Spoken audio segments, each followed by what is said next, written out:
Yang namanya manusia itu akan dikumpulkan oleh Allah Subhanahu wa taala. Setelahnya kehidupan akhirat, ada yang namanya kehidupan setelah kehidupan dunia ada kehidupan akhirat. Kehidupan akhirat itu panjang, ya. Waktunya lama. Perbandingannya di dalam Al-Qur'an disebutkan oleh Allah fi yaumin yusadduna khamsina alfun sanatin. Perbandingannya satu hari di alam akhirat 50.000 tahun di alam dunia. Itu perbandingannya. Berarti kalau seandainya kita hidup di alam dunia ini misalnya 60 tahun, di alam tidak ada apa-apanya tuh dibandingkan alam akhirat. Karena satu hari di alam akhirat itu sama dengan 50.000 tahun. Sebelum kita dikumpulkan oleh Allah di padang mahsyar, kita berada di satu tempat yang namanya alam barzakh.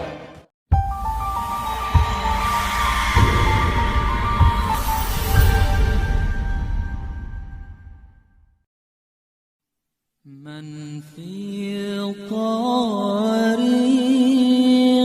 لتعلم يسلك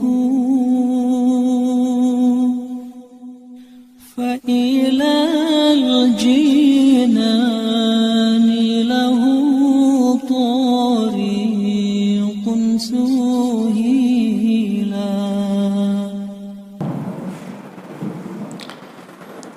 Assalamualaikum warahmatullahi wabarakatuh. Al-Fatihah ila hadis Rasulullah Muhammad sallallahu alaihi wasallam wa azwajihi wa zurriyyatihi bi anna Allah yaghfiru wa yu'li darajatin bil jannah wa yanfa'una bi sababihi wa karamin fid din wal dunya wal akhirah. Assalamualaikum Al-Fatihah. A'udzu billahi minasyaitonir rajim. Bismillahirrahmanirrahim.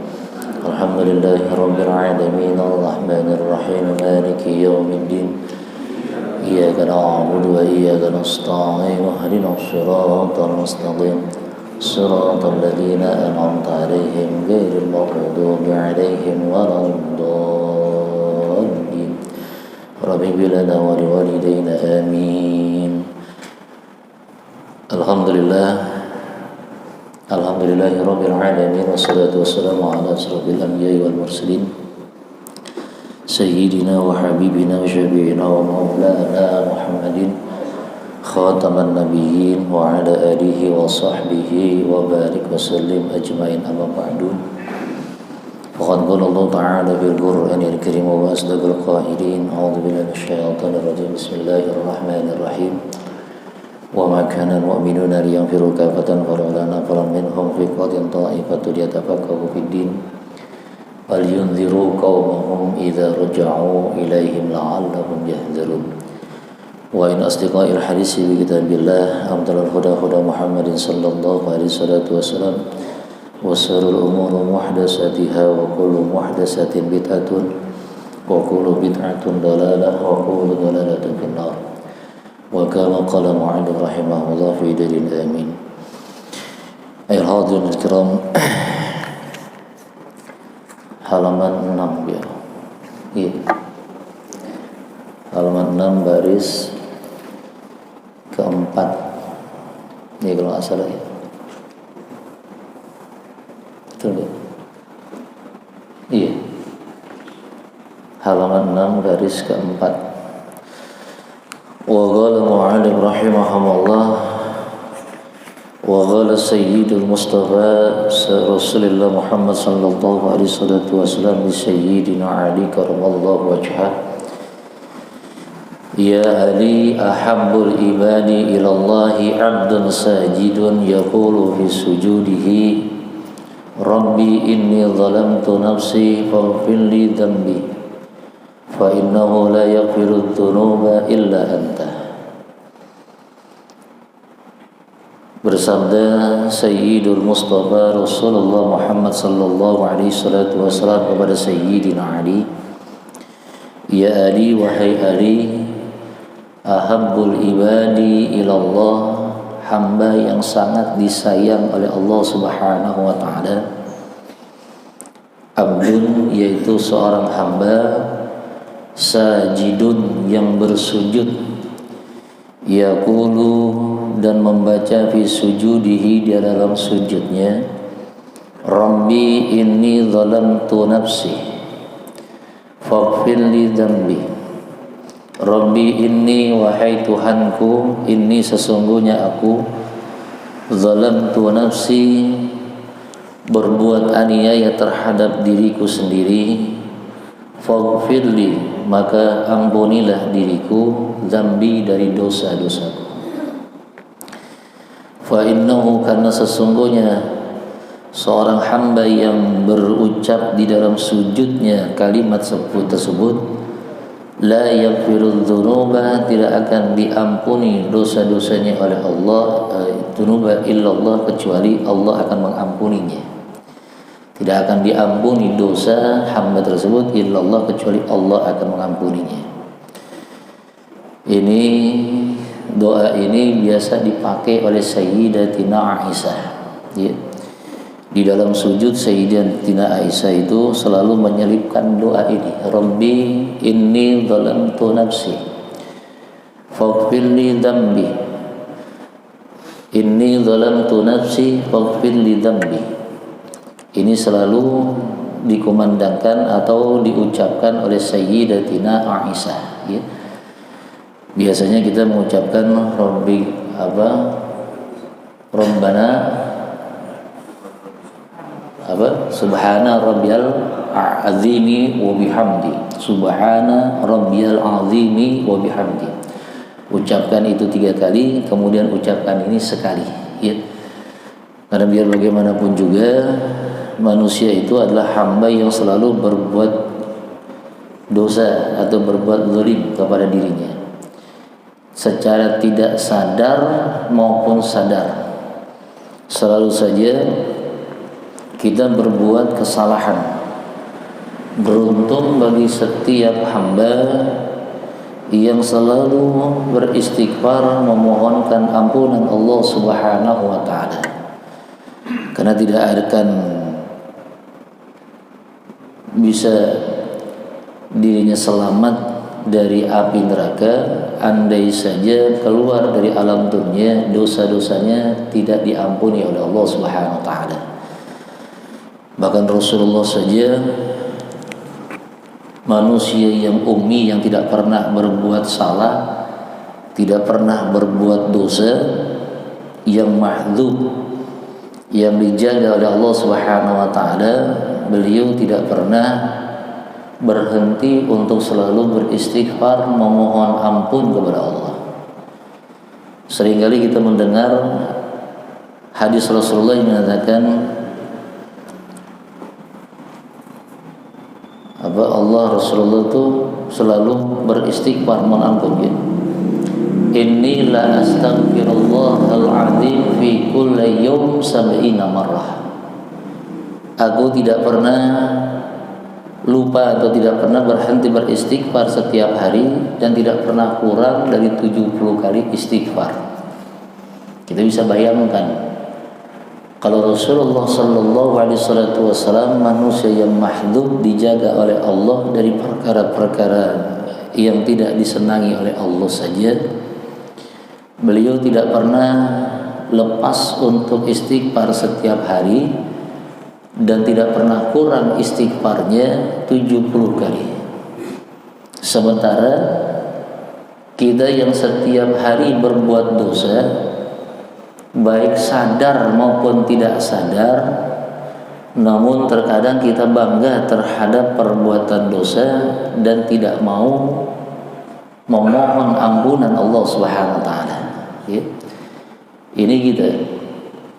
Makanya kita contohkan baginda Nabi, ikutin apa yang dijadikan suri teladan Rasulullah sallallahu alaihi wasallam agar kita selamat hidup dunia dan akhirat. Jadi usahakan setiap hari kita beristighfar. Ya biasanya kalau kita istighfar setiap hari, setiap kali sholat cuma 3 kali saja istighfar, ya. Nah 3 kali ini kita anggap sudah cukup. Padahal dosa kita itu begitu banyaknya dibandingkan dengan amal yang kita punya. Oleh karenanya rugi kalau seandainya kita tidak pernah mau istighfar. Nah ini tambahan istighfar. Setiap kali kita melaksanakan sholat, setiap sujud, kalian di sini sebutkan fi sujudihi, di dalam sujudnya. Berarti mau sujud apa saja, apakah sujud dalam sholat atau sujud syukur atau sujud tilawah, ini selipkan kalimat ini, ya. Rabbi inni dzalamtu nafsi faghfir li dzambi. Dan mudah-mudahan dengan istighfar seperti ini, permohonan ampunan kepada Allah Subhanahu wa taala, apapun dosa yang kita punya di alam dunia ini kelak akan diampuni oleh Allah, dan kita keluar dari alam dunia betul-betul mendapatkan keridhaan Allah Subhanahu wa taala. Ya Ali, wahai Ali, alaika bi salati duha fi safari wal hadari, fa innahu idza kana yaumul qiyamati yunadi munadin min fawqi sarafil jannati aina alladhina kanu yusalluna ad-duha udkhulu min babid duha bisalamin aminin wa ma ba'athallahu min nabiyyin illa amarahu bis salati duha. Nasihat yang selanjutnya disampaikan Rasulullah sallallahu alaihi wasallam kepada Sayyidina Ali. Ya Ali, wahai Ali, alaika bi salati duha, hendaklah engkau melaksanakan salat duha. Fi safari, baik di dalam perjalanan, wal hadari, ataupun di dalam rumah. Hadir, mukimin. Fa innahu, karena sesungguhnya orang yang melaksanakan salat duha, idza kana yaumul qiyamati, tatkala nanti di yaumul qiyamah, yunadi munadi, ada seruan yang memanggil kepadanya, min fawqi sarafil jannah, dari atas surga yang mulia. Seruannya ainal ladzina kanu yusalluna duha, ainal ladzina, di manakah orang-orang kanu yusalluna 'ala duha, yusalluna duha, yang selalu melaksanakan salat duha. Di yaumil akhir nanti ada seruan ketika manusia berkumpul, karena nanti kan yang namanya manusia itu akan dikumpulkan oleh Allah Subhanahu wa taala. Setelahnya kehidupan akhirat, ada yang namanya kehidupan setelah kehidupan dunia, ada kehidupan akhirat. Kehidupan akhirat itu panjang, ya. Waktunya lama. Perbandingannya di dalam Al-Qur'an disebutkan oleh Allah, fi yaumi yusadduna khamsina alfun sanatin. Perbandingannya satu hari di alam akhirat 50.000 tahun di alam dunia. Itu perbandingannya. Berarti kalau seandainya kita hidup di alam dunia ini misalnya 60 tahun, di alam tidak ada apa-apanya tuh dibandingkan alam akhirat. Karena satu hari di alam akhirat itu sama dengan 50.000 tahun. Sebelum kita dikumpulkan oleh Allah di padang mahsyar, kita berada di satu tempatnya namanya alam barzah. Ini alam barzah, alam yang dekat dengan kehidupan manusia. Kita bisa lihat, kita pun bisa merasakan, ya.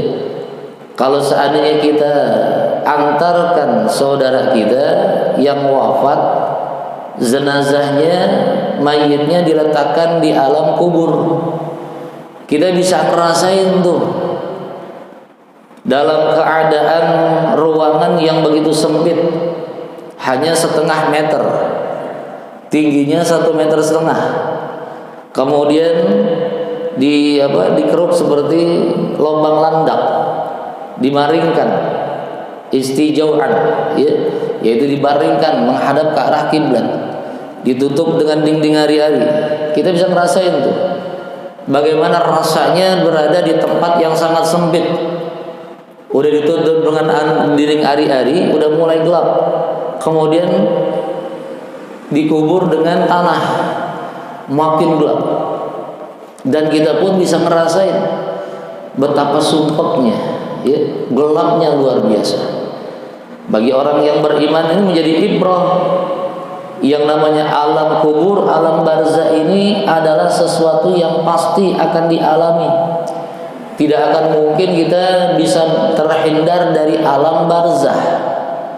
Karena semua yang makhluk hidup itu yang bernyawa tidak akan hidup untuk selama-lamanya. Kullu nafsin dha'iqatul maut. Ya. Nah, itu lama. Peristiwa berada di alam barzah aja sudah lama. Nanti setelahnya di alam barzah akan dibangunkan, dibangkitkan, yaumul ba'ats, dibangunkan. Semua tanpa terkecuali dibangunkan. Ketika dibangunkan dikumpulkan tuh namanya alam mahsyar, dikumpulkan. Nah, saat-saat dikumpulkan itulah kelak nanti akan kita dengar panggilan bagi orang-orang yang selalu melaksanakan salat duha. Dari atas surga yang mulia itu ada panggilan, seruan kepada orang-orang yang betul-betul melaksanakan salat duha di alam dunia. Ayyuhalladzina aynal ladzina kanu yusalluna duha. Untuk apa? Udkhulu, masuklah kalian semua min babil duha, dari pintu-pintu duha, bisalamin aminin, dengan aman sentosa. Beruntung berarti, ya, orang yang bisa melaksanakan sholat duha beruntung.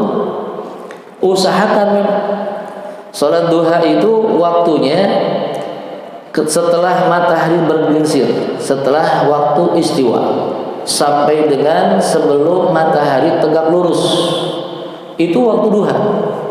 Usahakan kita melaksanakannya, meskipun misalnya cuma 2 rakaat saja, atau biqadri rihalatil satin, ya, yaitu seperasan susu. Kita memeras susu kambing, berarti cuma 2 rakaat saja. Usahakan jangan sampai kita tinggal, karena pahalanya luar biasa. Siapa tahu dengan asbab kita melaksanakan sholat duha ini, Allah redha kepada kita, akhirnya kita bisa masuk ke dalam surga lewat pintu duha. Amin. Ya. Dan ingat bahwa sesungguhnya sholat duha itu, kalau orang banyak beranggapan sholat duha mengharapkan untuk mendapatkan rizki, kan gitu, ya kan? Usahakanlah kalau kita melaksanakan apapun amaliyah untuk mengharapkan ridha Allah, jangan mengharapkan yang lain.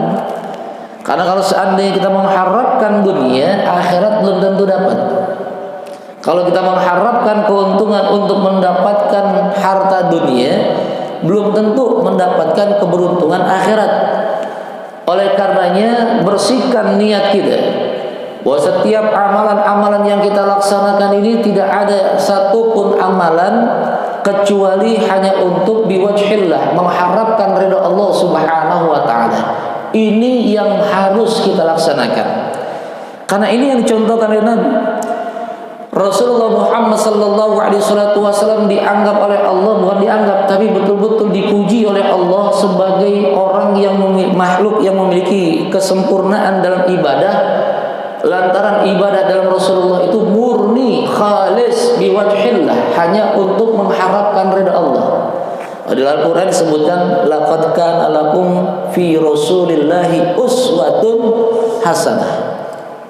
Untukmu, betul-betul ada untukmu, ada di dalam jiwa Rasulullah, dalam diri Rasulullah, uswah, contoh-contoh teladan yang begitu besar, yang begitu istimewa bagi kalian. Contohnya itu salah satunya kalau Rasulullah ibadah, betul-betul ibadahnya mukhlis, liman kana yarjullah, di mana setiap kali dia ibadah itu hanya untuk mengharapkan ridha Allah saja, ya. Liman kana yarjullah, hanya mengharapkan ridha Allah, wal yaumal akhir, dan mengharapkan hari akhir. Ini adalah yang dilakukan oleh Nabi. Kagak ada tuh dalam diri Nabi sedikit pun keinginan untuk meraih keuntungan dunia. Kalau nabi-nabi yang lain pernah. Ya. Kita tahu yang namanya Nabi Daud. Nabi Daud itu memiliki keutamaan di dalam ibadah. Kalau ibadah nggak tanggung-tanggung, 1 tahun penuh ibadahnya. Ini Nabi Daud. Kalau sudah ibadah, beliau nggak pernah mencampurkan dengan urusan dunia. Ibadah ya udah ibadah, 1 tahun ibadah kepada Allah. Namun ketika selesai 1 tahun beliau ibadah kepada Allah, beliau berkata, "Inni qad anhatu dhahri wa qallat aynaya famada'a mudui fala adri ala madza yasiri amri." Inni qad anhana dhahri, sesungguhnya punggungku sudah bengkok. Udah bengkok katanya. Kenapa? Lantaran kalau Nabi Daud itu ibadah kepada Allah itu duduk tidak pernah senderan. 1 tahun duduk bersila. Kira-kira kita mampu nggak? Tidak mampu. Ya, itu Nabi Daud. Tidak pernah beristirahat dalam ibadah selama 1 tahun. Dan tidak pernah keluar ke sana kemari. Cuma duduk aja udah. Ibadah kepada Allah, zikir kepada Allah, mengingat Allah Subhanahu wa taala. Wa qallat aynaya, matanya sudah letih, mataku letih kan? Lantaran setiap hari beliau itu memandang akan kebesaran Allah Subhanahu wa taala, tidak pernah memejamkan mata selama 1 tahun. Kuat nggak kita? Akan kuat. 1 tahun tidak pernah memejamkan mata. 1 tahun tidak pernah tertidur. Jadi dalam keadaan terjaga, memuji kebesaran Allah, melakukan amaliyah-amaliyah untuk mengharap dan mendapatkan keridhaan Allah Subhanahu wa taala.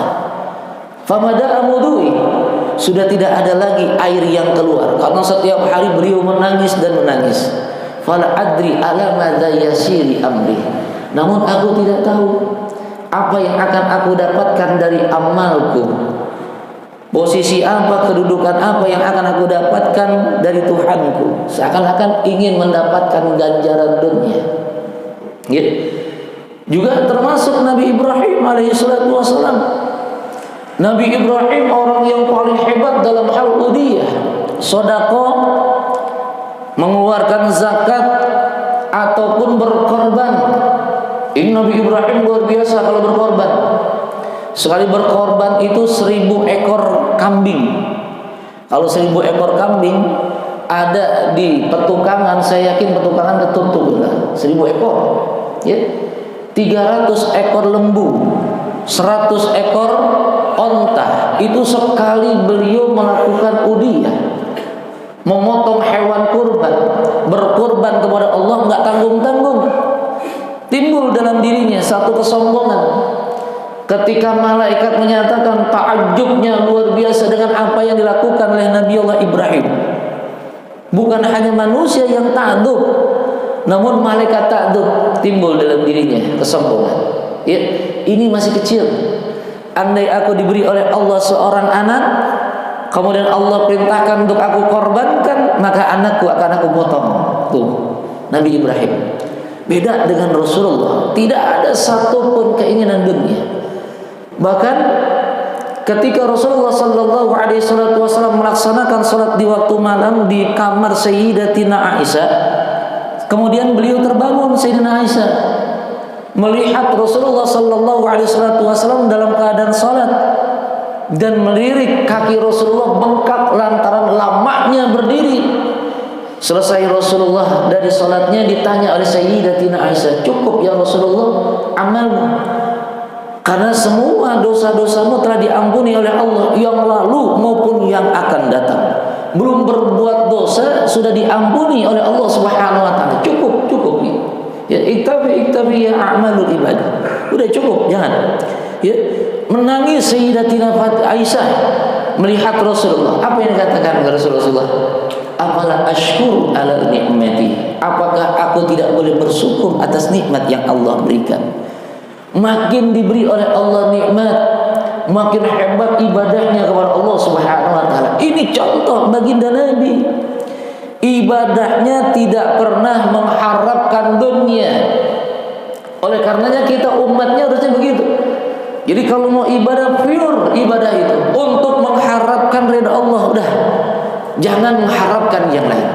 Karena kita biasanya itu udah sholat duha, udah ngapain? Biar entar tuh ada dagangan gue laku, pengennya dagangan laku, betul gak? Biar hari ini dapat rezeki dari Allah. Jadi niat sholatnya itu ingin mendapatkan dunia. Mungkin dunia dapat, akhiratnya nggak akan kita dapatkan. Betapa ruginya. Namun kalau seandainya kita mengharapkan akhirat, mengharapkan keridhaan Allah dari ibadah, insya Allah dunia akan ikut, saudara. Ya, ini udah janjinya Allah Subhanahu Wa Taala. Jadi jangan khawatir kalau seandainya kita ibadah, pure lah ibadah, yaitu hanya untuk mengharapkan keuntungan akhirat.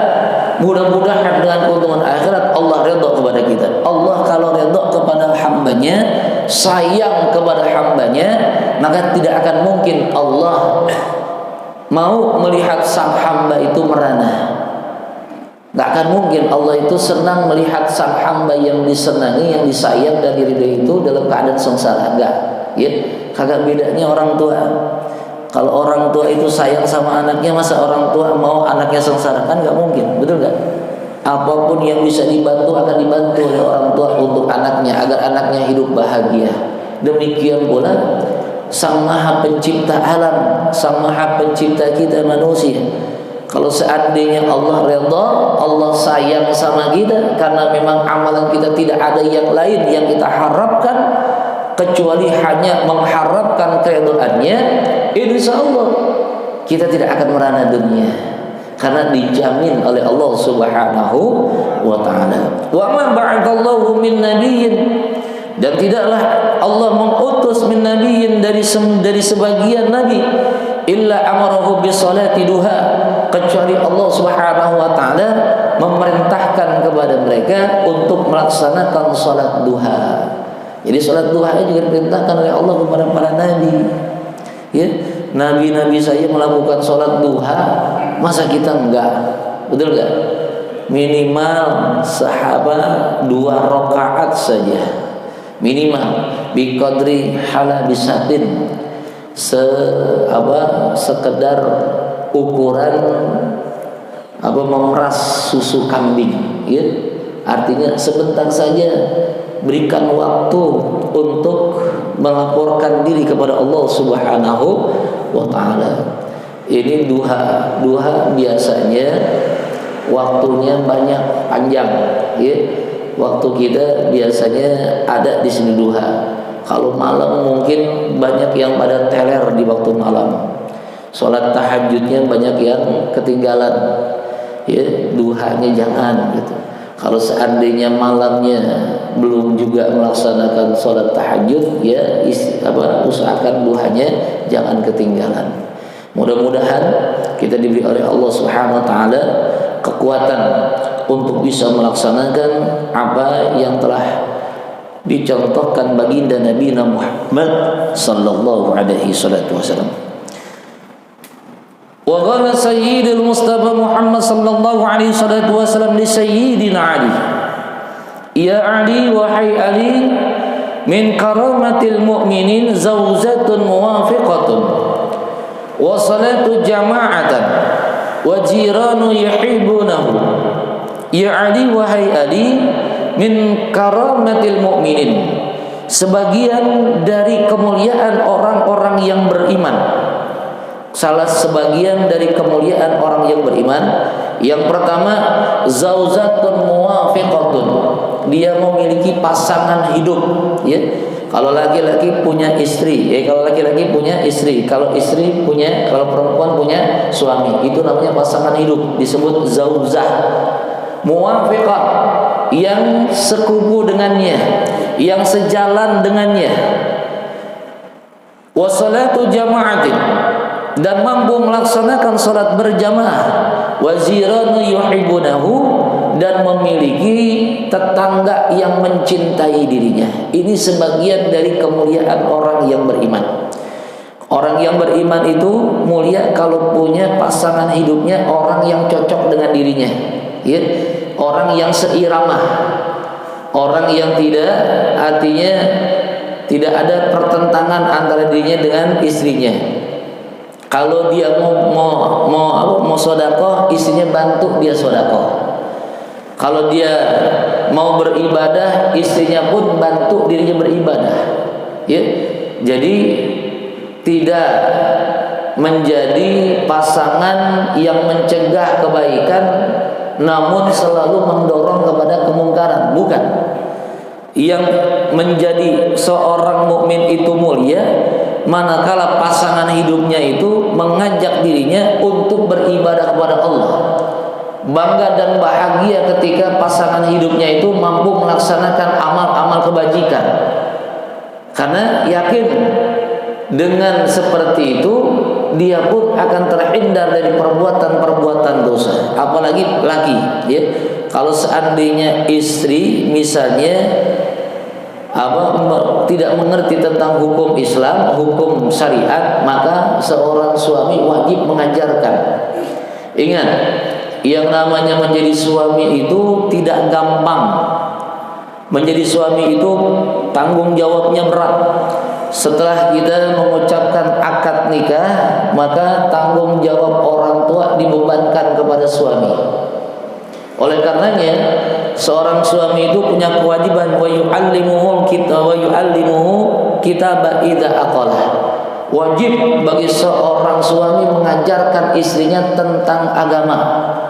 Ya, jadi berpindah kewajiban orang tua kepada anaknya, di mana anaknya dipinang oleh seorang laki-laki, maka kewajiban itu kembali dibebankan kepada si lakinya. Kalau seandainya istrinya nggak ngerti agama, wajib seorang suami mengajarkan agama. Kagak boleh diam aja, ya. Kagak boleh sembarangan. Kagak boleh kita anggap udah gampang lah. Yang penting rumah tangga nyaman. Yang penting istri diberi nafkah, udah selesai. Tapi tentang masalah agama nggak dikasih tahu. Agama nggak pernah diajarkan. Ini bahaya besar. Ya. Karena belum tentu istri mengerti tentang syariat. Nah, makanya beruntung kalau istri dia punya pasangan hidup, suami yang ngerti syariat. Artinya duduknya di majelis taklim, kalau dia nggak ngerti bertanya kepada muallim. Karena ini berkaitan tentang ibadah hak Allah kepada dirinya. Salah satunya misalnya tentang masalah haid. Laki-laki itu jangan sampai nggak tahu tentang haid. Ya. Bukan karena laki-laki, saya kan laki-laki, nggak perlu saya tahu tentang haid. Bukan, wajib tahu. Bukan cuma hanya untuk perempuan saja tuh haid, laki-laki juga harus tahu. Karena kalau seandainya laki-laki kagak tahu, itu bisa si perempuan, istrinya bisa berbuat dosa. Satu contoh begini, saudara. Biasanya kalau wanita ketika kedatangan haid itu kan ada tanda-tandanya, betul nggak Bu? Ya, ada tanda-tandanya. Terkadang emosinya itu meluap-luap. Itu kalau orang dalam keadaan haid, ya. Nah, ketika mau datang haid itu, kalau istri mengerti, dia akan mengimbangi amarah sang istri. Ketika istri marah, ini udah mulai nih mau masuk waktu haid. Jadi kalau suami yang ngerti, ketika istri haid kemudian dia marah, nggak ditimpalin. Betul nggak? Nggak ditimpalin. Karena kalau seandainya istri lagi marah-marah kemudian timpalin, itu istri bukannya reda, makin jadi-jadi itu marahnya. Bisa saja akan terjadi banyak perceraian disebabkan karena itu tuh. Karena suami tidak mengetahui kondisi istri yang dalam keadaan haid. Ya, haid itu kan darah watak. Dia keluar itu secara simultan gitu setiap bulan. Nah, karena simultan harus tahu tuh masa-masa haid kapan tuh istri. Berkaitan juga terhadap ibadah. Karena kalau seandainya sudah masuk masa-masa ingin haid, suami harus selalu mengingatkan kepada istrinya jangan sampai terledor di dalam ibadah. Ketika sebegitu mau datang haid, istri sibuk dengan urusan yang kagak-kagak. Ya, kebanyakan banyak yang pada main HP, WA-an. Begitu masuk waktu sholat masih senang. Suami wajib negur. Bu, sudah masuk waktu sholat, cepat-cepat sholat, karena sebentar lagi ntar haid. Ya, karena kalau seandainya wanita ketika masuk waktu sholat dan dia tahu sudah akan datang masa haid, tapi dia biarkan atau dia anggap remeh, enteng karena masih panjang nih, ntar lu dah, masih tanggung. Sholat zuhur jam 11.40 misalnya, ya, masuk waktu sholat zuhur, azan berkumandang, ntar aja sholatnya jam 1, masih main HP. Ada nggak yang kayak gitu? Di sini nggak ada ya, Bu ya? Banyak. Nggak beda. Masih main HP, enak. Begitu jam 12 lewat 14 atau lewat 15 menit, haid keluar. Wajib sholat kagak? Wajib sholat kagak? Gak wajib sholat, haram sholat. Namun karena haid itu masuknya ketika waktu sholat, ya, masuknya waktu sholat, maka nanti selesai haidnya wajib tuh untuk diqadha. Itu diingatkan, suami wajib mengingatkan, Bu, waktu ibu haid itu ibu menunda sholat, maka haidnya itu masuk di waktu sholat, sementara ibu belum sholat. Nah, ini udah kering, udah selesai, maka sholat deh, qadha lah sholatnya. Tuh begitu, ya. Kalau kagak tahu, dibiarin aja, gitu kan. Terkadang juga menyangkut tentang kebutuhan juga nih. Ingat, yang namanya haid itu berbeda dengan nifas. Kalau yang namanya haid, wanita yang dalam keadaan haid kemudian sudah kering masa haidnya, ya, sudah kering masa haidnya, kemudian belum mandi hadas haid, nggak boleh dicampur, belum boleh, meskipun sudah kering, meskipun udah nggak haid lagi, nggak boleh dicampur karena belum mandi hadas haid. Wajibnya mandi dulu baru dicampur. Laki-laki pun harus tahu tuh masa haid terpanjang dari wanita, karena wanita itu masa haidnya beda-beda, ya. Yang paling sedikitnya masa haid itu adalah 1 hari 1 malam.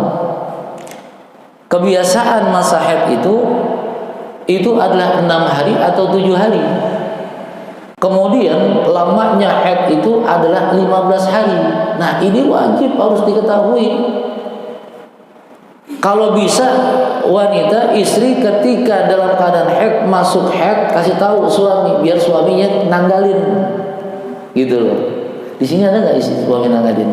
Kalau haidnya suami istri dalam keadaan haid kagak ditanggalin. Begitu nggak ditanggalin, tahu tuh masa haidnya yang tadinya awalnya 6 hari 7 hari ini lewat, tahu-tahu 10 hari. Lah kok lama banget sih haidnya, Bu? Kan gitu ya, betul nggak? Bu, udah haid biasanya 7 hari 10 hari, iya nih masih berdarah aja nih. Disangka, wah jangan-jangan main-main nih, bilang aja lu kagak mau gue pakai. Nah, repot tuh, ya. Harus tahu tuh, begitu 14 hari atau 15 hari itu masih darah haid, harus dipahamin. Karena kalau seandainya lebih dari 15 hari, 16 hari itu bukan lagi disebut masa haid, bukan lagi darah haid. Kalau seandainya kita nggak tanggalin, mana kita tahu, betul nggak? Tahu-tahu udah 16 hari, karena kita nggak nanggalin, kita anggap mungkin masih 14 hari, mungkin masih 13 hari, karena kita nggak tanggalin, nggak kita coret tuh tanggalan. Ini dosa, karena kalau udah 16 hari wajib bagi seorang wanita untuk mandi hadas haid apapun yang terjadi. Kemudian melakukan amal sebagaimana amal orang sehat, hanya saja dihukumi sebagai orang yang daimul hadas, gitu, ya. Dia mandi tetap mandi, sholat tetap sholat, namun seperti orang yang daimul hadas. Kalau orang yang daimul hadas itu ibadahnya beda dengan orang yang sehat, gitu, ya. Nah kalau kita nggak tanggalin, tahu-tahu udah lebih, tahu-tahu 17 hari masih haid, dibilang haid aja, betul kan? Yang dosa siapa itu? Yang dosa siapa? Makanya disebut muafik. zaujatun muwafiqatun, ya, punya pasangan hidup yang cocok, yang mengajaknya untuk dekat kepada Allah, yang tidak menggiring pasangan hidupnya melakukan dosa. Maka seorang yang seperti ini, dia ada sebagian orang yang mulia di dalam imannya.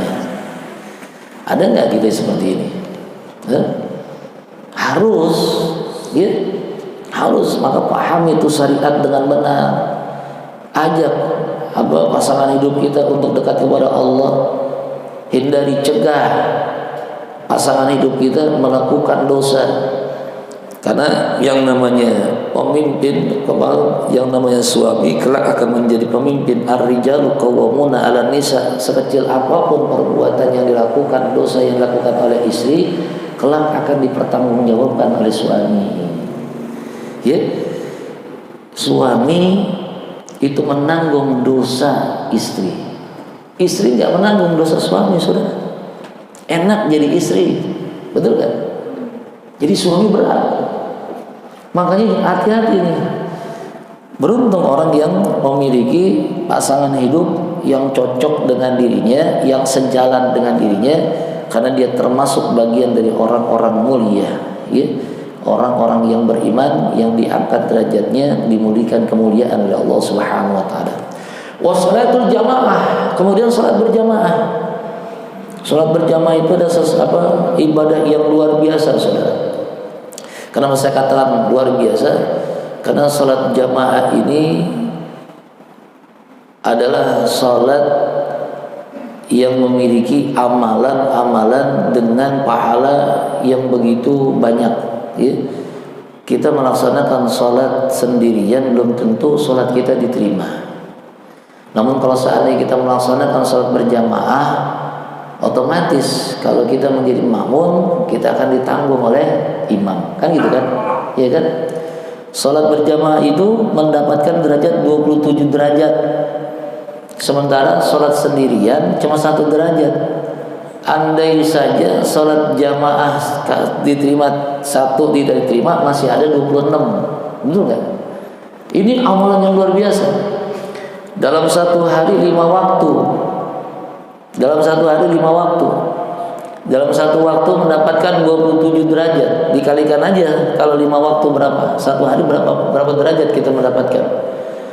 Ya, 27 dikali 5 berapa? 135 dalam 1 hari. Itu derajat. Kalikan 1 minggu.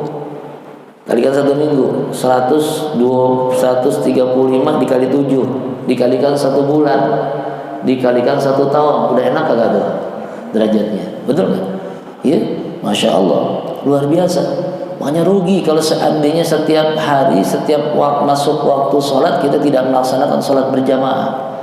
Nah, hanya saja dalam sholat berjamaah itu ada perkara-perkara yang harus kita perhatikan. Jangan kita sembarangan dalam hal melaksanakan sholat berjamaah. Dalam hal menjadi makmum harus tahu kondisi makmum, ya. Ada kalanya perbuatan makmum itu bisa membatalkan amalnya, amal sholat berjamaahnya. Ada juga yang sifatnya sunnah, ada juga yang mulgha, ada juga yang haram tapi tidak membatalkan. Itu harus kita pahami kalau kita menjadi makmum. Haram, ada hal-hal yang haram yang nggak boleh kita laksanakan sebagai seorang makmum, yaitu mendahului imam di dalam gerakan, ya, dalam gerakan ruku, dalam gerakan i'tidal, dalam gerakan sujud. Itu nggak boleh kita mendahului imam. Haram hukumnya, tapi tidak batal. Ada yang membatalkan, bukan sekedar haram tapi batal, yaitu ketika kita mendahului takbiratulnya imam. Imam belum takbir, kita takbir duluan. Kira-kira sah nggak ibadah kita? Imam belum takbir kita takbir, yang nggak sah. Imam melakukan salam yang pertama, kita duluin. Belum sempat melaksanakan salam yang pertama, kita udah salam nih makmum. Batal ibadah kita. Kagak ada pahala jamaah, ya kan? Sunnah untuk dilaksanakan oleh seorang makmum apa? Ketika bersama-sama mengucapkan kalimat amin bersama dengan makmum. Itu hukumnya sunnah. Nah, Jadi imam pun nggak sembarangan, harus tahu tata caranya. Yang sering kali dilanggar itu, ini memang sekedar sunnah, tapi dengan sunnah ini bisa mengangkat kemuliaan dalam ibadah. Ada dalam sunnah, dalam sholat itu namanya sakta, ya. Baik dalam kitab dalam kitab yang kecil, kitab Sabinah maupun kitab At-Tibyan, itu ada yang namanya sakta. Sakta itu berhenti. Sakta itu ada dua, ada sakta khafifah dan sakta tawilah. Ini yang jarang sekali diperhatikan, ya. Yang jarang diperhatikan nih, sakta namanya. Setelah kita bertakbir Allahu Akbar, ada sakta di situ. Di antara takbir dengan membaca doa iftitah, itu sakta, namanya sakta khafifah. Selesai membaca doa iftitah, membaca doa ta'awudz, itu ada sakta di situ, ya. Kemudian setelah membaca doa ta'awudz, membaca surah Fatihah, juga ada sakta. Jangan dibablasin, jangan diwasal gitu. Nanti setelahnya kita membaca Fatihah, ada sakta dengan amin. Jangan kita begitu membaca Fatihah kemudian membarengi dengan amin. Karena kalau seandainya kita membarengi dengan amin, sama aja amin itu sebagai bagian dari surah Fatihah. Nah, hukumnya rusak bacaannya. Gak boleh. Ada sakta di situ, namanya sakta khafifah, dan ada sakta tawilah. Nah, ini yang sering tidak diperhatikan oleh imam. Sakta tawilah namanya, antara membaca Fatihah atau antara amin dengan membaca surah, itu namanya sakta tawilah, agak panjang. Untuk apa? Memberikan ruang kepada makmum membaca Fatihah. Maka disunnahkan di situ sebagai seorang imam untuk membaca di dalam hati, membaca Fatihah atau membaca surah sebanyak 7 surah. Tapi bacanya cepat, nggak seperti bacaan imam gitu loh. Untuk apa? Untuk memberikan kelonggaran waktu bagi makmum membaca Fatihah. Kenapa? Karena nanti ketika imam membaca surah, maka simak, fa idza quri'al Qur'an fasta'id billah. Kan gitu. Ya kan? Imam Syafi'i menjelaskan bahwa bagi makmum di dalam salat zahir membaca Fatihah itu wajib. Tuh. Baca Fatihah wajib, ya. Bagi seorang makmum ketika baca Fatihah dalam salat zahir itu wajib. Sementara dalam salat yang sifatnya sirri, ya, itu sunnah. Mau dibaca nggak dibaca nggak masalah, ya, sunnah saja. Tapi kalau dalam yang zahir, baca surahnya dizahirkan, maka wajib. Nah, disinilah letak seorang imam memberikan ruang kepada makmum agar makmum itu tidak berdosa, tidak makruh, betul nggak? Ya, itu begitu. Dan terkadang juga tidak tidak dipahami ini, hingga akhirnya yang seharusnya makmum mendapatkan keutamaan, kesempurnaan di dalam bermakmum, tapi karena imamnya bawaannya tidak menciptakan seperti itu, akhirnya makmumnya banyak melakukan kemakruhan. Nah, di sini diperlukan adanya kajian, saudara, tentang sholat, ya. Juga di dalam sholat juga, ketika selesai sholat ada perkara yang disunnahkan bagi makmum. Apa sunnahnya? Makmum jangan dulu berpindah keadaan, ya, dari duduk tawarruk, ya, selesai baca salam, duduk tawarruk ditahan sampai dengan selesai membaca doa antas salam. Jangan dulu berubah tuh, ya, karena sunnahnya sampai dengan membaca doa antas salam. Nah, jadi juga makmum juga melihat kondisi imam. Makanya imam selesai membaca doa antas salam, jangan lama-lama tuh berubahnya, cepat-cepat berubah, ya, duduk berubah cepat-cepat. Agar apa? Agar tidak didahului oleh makmum. Kalau didahului makmum, makmumnya makruh. Yang tadinya awalnya sunnah jadi makruh, kan gitu, betul kan? Nah, ini pahamin. hal-hal yang sekecil ini dipahami. Dengan dipahami seperti ini, paham dia ini, insya Allah, ya, apa yang kita inginkan kesempurnaan di dalam ibadah itu betul-betul terlaksana. Itu yang harus kita dapatkan. Ya, makanya sholat berjamaah ini ada sebagian dari amal-amal yang bisa mengangkat kemuliaan orang yang beriman. Hanya saja dilakukannya dengan ilmu, bukan cuma sekedar ikut-ikutan. Ya. Maka beruntung orang yang setiap saat ketika ada kajian atau ada ta'lim dia datang, kemudian dia menyimak, kalau bisa dia mencatat, kalau dia nggak ngerti dia tanya kepada gurunya, ya, agar amal ibadahnya setiap hari itu meningkat kualitasnya. Karena kalau seandainya kita cuma statis itu saja, nggak ada peningkatan ibadah, alangkah ruginya. Hidup kita di alam dunia ini nggak lama, ya. Alangkah rugi kalau seandainya kesempatan yang diberikan oleh Allah kagak kita manfaatkan dengan baik, hingga akhirnya kita ibadah hanya sekedar itu saja, ya. Wajiranu yuhibbunahu, dan memiliki tetangga yang mencintai dirinya, tetangga yang mau peduli, saling menolong satu dengan yang lain, ya. Ajiran itu tetangga, ya, berbaik-baiklah dengan tetangga, karena tetangga ini adalah saudara yang paling dekat dengan kita.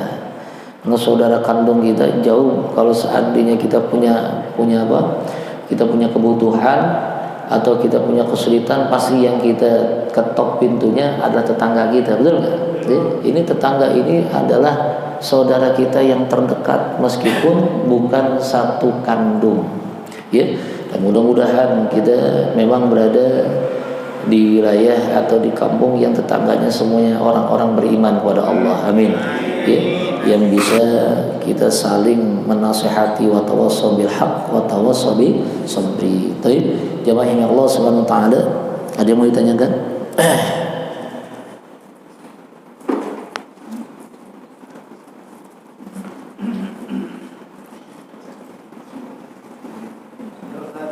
Iya. Waalaikumsalam. Tanya masalah tempat sujud pada. Saya di rumah atau di suatu ruangan, itu di dalamnya itu ada septic tank. Bolehkah kita sholat di atasnya, permukaan? Iya.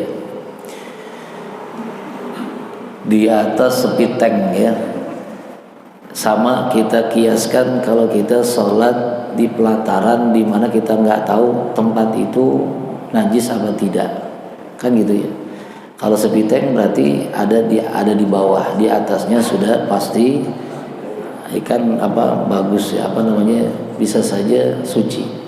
Kita kalau seandainya sholat biasanya nih sholat Idul Fitri, Idul Adha kan di luar tuh, betul nggak? Di lapangan. Di lapangan itu ada saja mungkin ada kotoran hewan dan sebagainya, kan gitu, betul kan? Kalau seandainya kita menggunakan alas dengan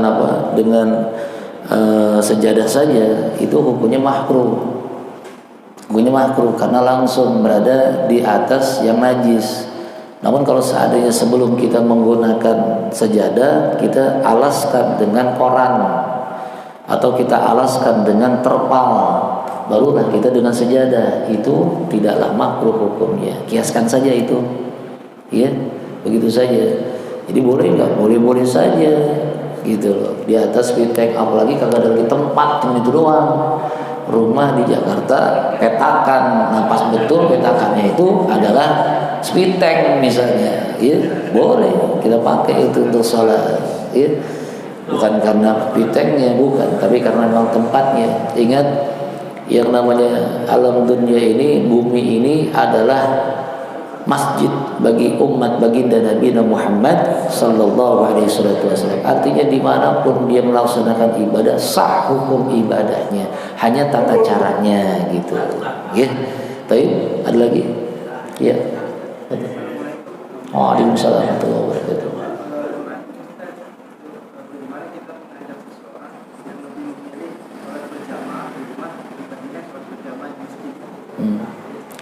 Iya.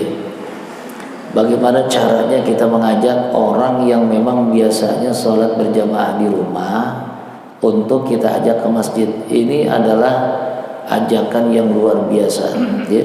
Artinya kita bisa watawassaw bil haqq watawassaw bis sabr. Dan kita pun berdakwah mengajak karena kita sayang kepada saudara kita sayang kepada sahabat kita, kemudian kita ajak untuk beramal atau untuk melakukan kebajikan yang memang diperintahkan oleh Rasulullah. Kita bisa saja memberikan misalnya satu contoh, kita memilih satu hadis, ada hadis Rasulullah, ya. Nih, kalau ente mau tahu Rasulullah, ada hadis sampaikan Nabi bahwa laki-laki yang tidak sholat di masjid itu disuruh dibakar rumahnya dari Rasulullah, gitu, ya. Kan ada gitu kan, ada kan hadisnya, kasih tahu nih bahwa kitabnya, nih hadisnya Bukhari Muslim, apakah riwayat yang lain, ya. Dimana kalau seandainya kita ngomong mungkin dia nggak percaya, nih kitabnya, nih hadisnya. Aneh khawatir karena kan yang namanya seorang muslim wajib untuk memberikan nasihat, ya kan, nasihat, mengajak. Kita ini yang namanya umat Nabi diperintahkan ud'u ila sabili rabbika bil hikmati wal mau'izatil hasanah, diperintahkan tuh, ya, diperintahkan untuk selalu mengajak kepada kebaikan. Nih saya udah ngajak nih, ya. Kalau ente mau alhamdulillah, kalau kagak mudah-mudahan ane doain ente dapat hidayah, gitu. Masa masih nggak malu juga, ya? Kagak boleh dipaksa, nggak boleh dipaksa. Kan yang namanya doa sholat jamaah itu kan paling sedikitnya 2 orang, ada imam ada makmum, itu dalam sholat berjamaah, sholat maktubah. Beda dengan sholat Jumat, kan gitu kan. Berarti boleh saja saya sholat berjamaah di rumah sama istri, iya boleh. Tapi ingat, yang namanya sholat berjamaah, kalau makin banyak jamaahnya makin besar pahalanya, gitu, ya. Jadi kan berikan kepada mereka pengertian. Tapi nggak dipaksa, awas ya, besok kalau kagak jamaah, kalau bakar nih rumah, jangan. Kagak bisa, ya, kagak bisa dipaksa, gitu loh. Nah, harusnya kita mu'asharah bil ma'ruf, ya. Kuntum khairu ummatin ukhrijat linnas ta'muruna bil ma'ruf wa tanhauna 'anil munkar. Kalian adalah umat sebaik-baik umat, kata Rasul. Kuntum khairu ummatin ukhrijat linnas. Maka ajak manusia, ya, untuk berbuat kebajikan dan mencegah kepada kemungkaran. Itu tugas kita, umatnya Rasulullah. Jadi mengajak kepada kebaikan bukan hanya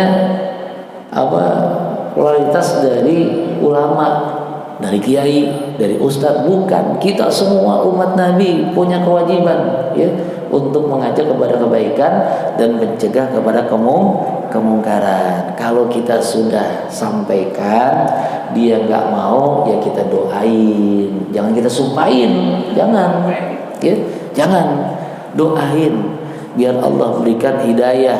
Setelah Allah berikan hidayah, mudah-mudahan diberikan taufik untuk bisa melaksanakan apa yang sudah diberikan hidayah, apa yang sudah dia ketahui tentang hidayah, gitu, ya. Kagak boleh maksa, ya. Baik, ada lagi. Faslun fi shaumin wallahu a'lam bishawab. Jadi gampang nanti tanda ini, ya, pasal tentang puasa. Karena kan kita pertemuannya cuma sebulan sekali. Pas kebetulan memang saya setiap Ahad subuh itu saya ada di Kalimati, daerah Jompongan, ya. Cuma satu dapat di sini, alhamdulillah bisa saya isi. Sebenarnya mintanya di sana tuh selama setiap Ahad pagi. Jadi saya bilang saya saya minta satu saja agar saya bisa di sini. Alhamdulillah, ya, bisa kajian di sini. Minta doanya mudah-mudahan bisa istiqomah dan bisa saya pun bisa melakukan apa yang sudah disampaikan menjadi umat Rasulullah yang isti'adu bi ahkami syariah. Baik, cukup, ya. Mari kita tutup ta'lim kita dengan sama-sama kita membaca Fatihah dan membaca doa. Bismillahirrahmanirrahim. Bismillahirrahmanirrahim. Alhamdulillahirabbil alamin arrahmanir rahim maliki yaumiddin. Iyyaka na'budu wa iyyaka nasta'in ihdinas siratal mustaqim siratal ladzina an'amta 'alaihim ghairil maghdubi 'alaihim waladdallin. Bismillahirrahmanirrahim. Ya Rabbana tarabna bi annana tarabna wa annana asrafna ala ladha asrafna وتب علينا توبة تغسل كل حوبة واستر لنا الأورات وآمن الروعات واغفر لوالدينا ربي ومولودينا والآل والإخوان وسائر الخلان وكل ذي محبة أو زيرة أو صحبة والمسلمين أجمع آمين ربي يسمع فضلا وجود منا لا باكتساب منا بالمصطفى الرسول نعظى بكل سور صلى وسلم ربي عليه عد الحب وآله وصحبه إذا تطص صحبي والحمد لله في البدء والتناهي وصلى الله على سيدنا محمد النبي الأمي وعلى آله وصحبه وبارك وسلم سبحان ربك رب العزة عما يصفون والسلام على المرسلين والحمد لله رب العالمين والآمنكم السلام عليكم ورحمة الله وبركاته.